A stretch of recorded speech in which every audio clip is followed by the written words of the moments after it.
Khubaib भाई sorry to cut you, interestingly अभी एक नौजवान ने मुझसे सवाल पूछा गाड़ी में मेरे साथ था कि अली भाई जहाँ उलमा का इख्तलाफ आ जाए तो वहाँ हमें क्या पोजीशन लेनी चाहिए। मैं चाहता हूँ आप दोनों इस पे मुझे भी बताएं ताकि हम भी आगे फिर जवाब दे सकें। जैसे ये निकाब और जो है हिजाब का है मसला, अल्लामा अलबानी जो है वो ज़ाहिर है कहते हैं कि निकाब फ़र्ज़ नहीं है, तो इसमें हमारा क्या रवैया जो है वो होना चाहिए। आप साहब आप दें फिर मैं दूंगा। जी देखें, उसमें एक आमी का रवैया तो यही होना चाहिए कि जिस आलम दीन के इल्म पे और उसके अखलास पे और उसके तदय्युन यानी तक़वा पे आपको एतमाद है, यानी उसकी इल्मी सलाहियत और उसकी अखलाकी जो उसके ऊपर आपको एतमाद है, तो आप उसको फॉलो करें, उसकी इत्तिबा करें। आमी के लिए तो यही हुक्म है। तो बाकी जो बंदा जिसने इल्म का इतना दीन का इल्म हासिल कर लिया, जैसे हमारे यहाँ कोई फ़ाजिल दरसी, खैर सारे फ़ाजिल दरसी निज़ामी एक जैसे नहीं होते, जैसे सारे मास्टर्स एक जैसे नहीं हैं। जिसने मास्टर्स किया इंग्लिश में तो ज़ाहिर बात है ज़रूरी नहीं उसको अंग्रेज़ी आती हो। इस तरह जिसके पास दरसी निज़ामी की सनद है ज़रूरी नहीं कि वो कॉम्पिटेंट भी हो या हम उसको आलमी दीन कहें भी या टाइटल उसका दें। लेकिन बहरहाल जो आलमी दीन है सही मानों में है, मतलब उसने उस निसाब को अच्छे से पढ़ा है, हज़म किया है, तो वो फिर तरजीह कायम कर सकता है उलमा की आराम। अच्छा। वो तरजीह कायम कर सकता है। आमी को तो यही करना चाहिए कि जिसके इल्म पे आपको इत्मीनान है, आप जैसे कुरान ने कहा फसअलू अहल ज़िक्र इन कुंतुम ला तालमून, अगर तुम्हारे इल्म में नहीं है तो अहले ज़िक्र से, अहले इल्म से पूछ लिया करो। लेकिन शिद्दत इख्तियार करना। अली भाई इस हवाले से मेरा मौक़िफ़ ये है कि दो आलम दीन आपको जो मसला बयान कर रहे हैं वो ये तो नहीं कह रहे कि मेरी पैरवी करो, वो आपको ये कह रहे हैं कि हमने रसूलुल्लाह की इस हदीस से ये इस्तदलाल किया। दूसरा आलम कहता है मैंने कुरान पाक की इस आयत से ये इस्तदलाल किया।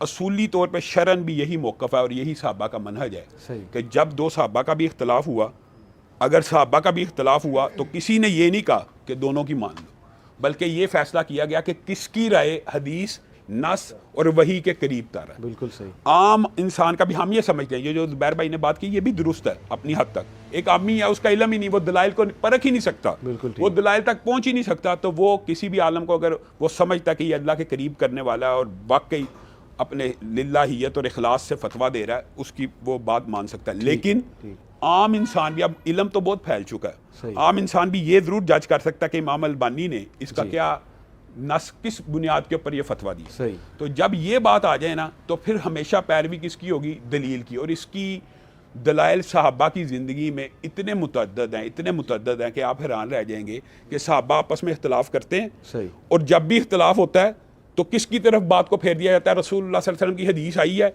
तो किसी सहाबी ने आके ये नहीं कहा कि मैं रसूलुल्लाह सल्लल्लाहु अलैहि वसल्लम की हदीस के बाद भी अपने फतवे के ऊपर कायम रहता हूँ। हज़रत उमर ने बेशुमार, हज़रत उमर की ज़िंदगी में 20 से ज़ायद ऐसे फतवे हैं कि जिनके ऊपर उन्होंने अपनी ज़िंदगी में रुजू किया। किस वजह से? कि रसूलुल्लाह सल्लल्लाहु अलैहि वसल्लम की हदीस पहुँची। हज़रत उमर के दौर में हज़रत उमर ने फतवा दिया अपनी अकल फ़हम व फ़रासत से। जी जी। अब ये देखिए, उन्होंने फतवा दिया कि जो 5 उंगलियाँ ना, उनकी जो दियत है, रसूलुल्लाह सल्लल्लाहु अलैहि वसल्लम का हाथ कट जाए तो इसकी दियत है 50 ऊँटों की। उन्होंने इस हाथ के कटने की दियत अपनी अकल फहम से तकसीम कर दी। अंगूठे की इतनी दियत होनी चाहिए, अंगूठा मजबूत है, 7 वाली उंगली की इतनी होनी चाहिए, 7 वाली।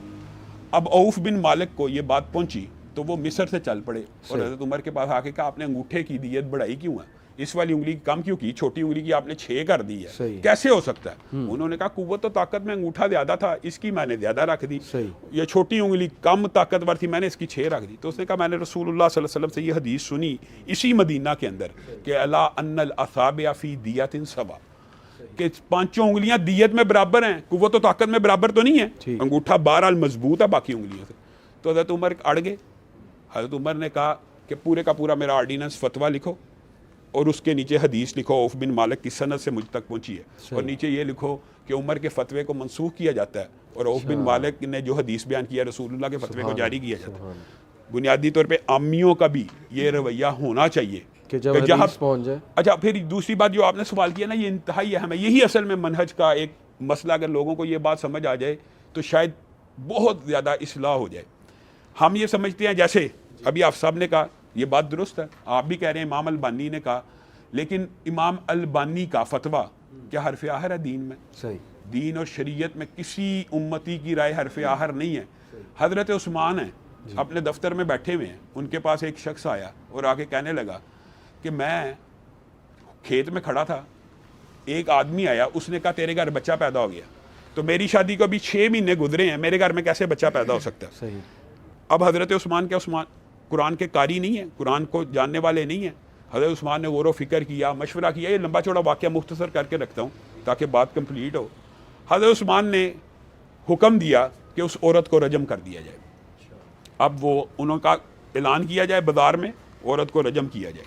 अब इतनी देर में ऐलान जब हुआ, हज़रत अली के कान में भी ये बात पहुँच गई। हज़रत अली आ गए और आके हज़रत उस्मान से कहा कि आपने ये फतवा दिया है और हुक्म दिया उस औरत को रजम करने का कि जिसका 6 महीने के बाद बच्चा पैदा हो गया। हज़रत उस्मान ने कहा ना तारीख में मिलता 6 महीने में बच्चा, ना हिसाब से हो सकता है, मुमकिन नहीं है। तो हज़रत अली ने कहा 6 माह का बच्चा तो कुरान पाक में है। तो क्या हज़रत उस्मान और उनके मशीरों ने किसी ने ये कहा अली को कि तू कुरान ज़्यादा जानता है उस्मान से? ये रवैया नहीं होना चाहिए, आप और मेरा भी नहीं होना चाहिए। यार आप अल्लामा अलबानी से बड़े आलम हैं, सही, आप फलाने आलम से बड़े आलम, ये रवैया दुरुस्त। जब हदीस आ जाए तो नहीं, आप उनकी दलाइल देखें।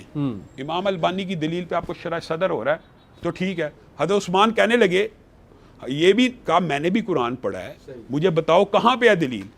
तो हज़रत अली ने कुरान पाक की एक आयत पढ़ी, वह हमलुहु व फिसालुहु सलासूना शहरा, कि हमल और फिसाल की टोटल मुद्दत 30 माह है।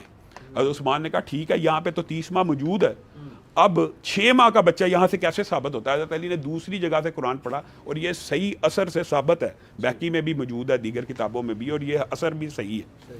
हज़रत अली ने कहा दूसरी जगह कुरान पाक में मौजूद है, वल वालिदातु युरज़िना औलादहुन्ना हौलैनि कामिलैनि लिमन अरादा अन युतिम्म रज़ा, कि जो पूरी मुद्दत रज़ात करना चाहती है 2 साल पूरे बुलाए। अब 30 माह में से 2 साल निकाले जाएं 24 माह, तो 6 माह ही बचते हैं। तो हज़रत उस्मान भी दौड़े और उनको हुक्म दिया उस औरत को रोका जाए, रजम करने से रोका जाए। हज़रत उस्मान भी जा रहे हैं, हज़रत अली भी जा रहे हैं, और वहाँ पे एक अजीब मंजर है कि औरत को ज़मीन में गाड़ दिया गया है और बस हद लगने वाली है। तो ऐलान हो रहा है कि पत्थर ना मारे जाएं, और औरत के पास उसकी बहन खड़ी है, बहन खड़ी है सगी, और वो रो रही है और कह रही है कि यानी जैसे उस वक्त, तो वो औरत जो संसार हो रही है ना, वो ये कह रही है कि ला तबकी वला तहज़नी, तू गम ना कर और रो मत, मैं कसम खा के कहती हूँ मुझे मेरे हामद के अलावा किसी ने नहीं छुआ। तो हज़रत उस्मान की आंखों से आंसू आ गए, कहता है ये औरत ने सच कहा। और अली ये देखें, अब ये कभी साहबा ने ये कहा है कि यार मैं खलीफातुल मुस्लिमीन है या उस्मान खलीफातुल मुस्लिमीन है, अली की राय को कैसे कबूल? इस तरह के मुतअद्दिद वाक़यात हैं। हज़रत उमर की अपनी ज़िंदगी के अंदर भी इसी मिलता जुलता एक वाक़या मुआज़ बिन जबल का, सेम इसी तरह का वाक़या है कि एक आदमी आया 2 साल बाद अपने घर और उसने आके कहा मेरी औरत कहती है कि मैं हामिला हूँ और बच्चा भी तेरा ही है। तो हज़रत उमर ने उसको भी हुक्म दिया कि इसको रजम कर दिया जाए। तो मुआज़ इब्न जबल आए और उन्होंने कहा आप किस तरह हुक्म देते हैं इसको रजम करने का? उसके पेट में एक बच्चा है। तो रसूलुल्लाह सल्लल्लाहु अलैहि वसल्लम ने मुजरम को रजम करने का हुक्म दिया, उस बच्चे का क्या कसूर है? वो बच्चा आप रजम, आपको ये इख्तियार नहीं है आप उस बच्चे को कत्ल करें। तो हज़रत उमर रुक गए। अब जब रुके, औरत के यहाँ विलादत हो गई, बच्चे की पैदाइश का इंतज़ार हो रहा था, और हदीस ये भी असर सही है, जब बच्चा पैदा हुआ तो उसके दांत भी निकल चुके थे, दांत भी निकल चुके थे, और उसके बाप ने कहा अल्लाह की कसम ये मेरा ही बच्चा है, इतनी शक्ल मिल रही थी। सुभान अल्लाह। तो हज़रत उमर ने उस वक्त ये अल्फाज कहे थे, लौला मुआज़, अगर मुआज़ ना होता तो उमर हलाक हो जाता। इसका मतलब ये है कि जब दलील आ जाए शरीयत की, हज़रत उमर ने ये नहीं कहा मैं बड़ा आलिम दीन हूँ, या ये सहाबा का तर्ज अमल ही ये है